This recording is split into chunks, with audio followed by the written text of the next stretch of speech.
বাংলাদেশ বিশ্বের অন্যতম দুর্যোগপ্রবণ দেশ, যেখানে প্রাকৃতিক দুর্যোগ যেমন বন্যা, ঘূর্ণিঝড়, নদী ভাঙন নিয়মিতভাবে ঘটে।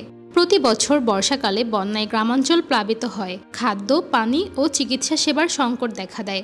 সুইডিশ সরকারের সহায়তায় মানুষের জন্য ফাউন্ডেশন জলবায়ু ঝুঁকিপূর্ণ এলাকায় সচেতনতা এবং সহনশীলতা গড়ে তুলতে কমিউনিটি ভিত্তিক জলবায়ু সহনশীলতা ও নারীর ক্ষমতায়ন প্রকল্প বাস্তবায়ন করছে। গাইবান্ধার চরাঞ্চল প্রতি বছর বন্যায় ক্ষতিগ্রস্ত হয়। সেখানে এসকেএস ফাউন্ডেশন এই প্রকল্প বাস্তবায়নে কাজ করছে।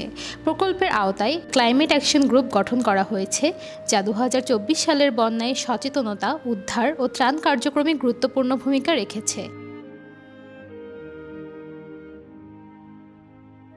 এই পর্বে আমরা সেই গ্রুপের একজন সদস্য নার্গিস আক্তারের মুখ থেকে শুনব তার অভিজ্ঞতার কথা। সাবধানে রাখতে হবে। আবার গর্ভবতী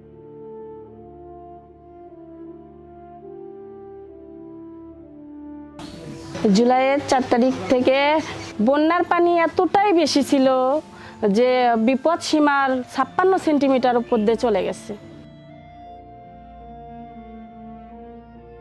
ক্রিয়া প্রকল্প থেকে আমরা দুর্যোগ ব্যবস্থাপনার 2 দিনের প্রশিক্ষণ পেয়েছি।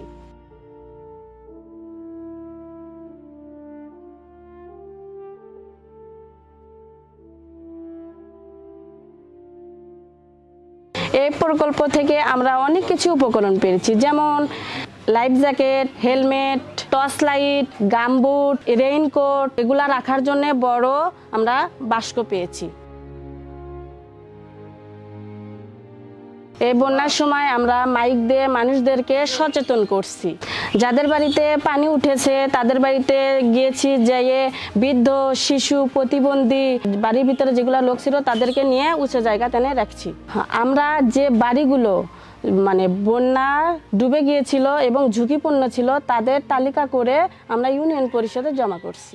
পরে ওগুলা বাড়িতে ইউনিয়ন পরিষদ থেকে সহযোগিতা করছে, আমরা তা নিশ্চিত করছি। আমি এই কাজের সাথে যুক্ত হয়ে নিজেকে অনেক ধন্য মনে করছি এবং এসকেএস ক্রিয়া প্রকল্প মানুষের জন্য ফাউন্ডেশনকে আমার পক্ষ থেকে ধন্যবাদ।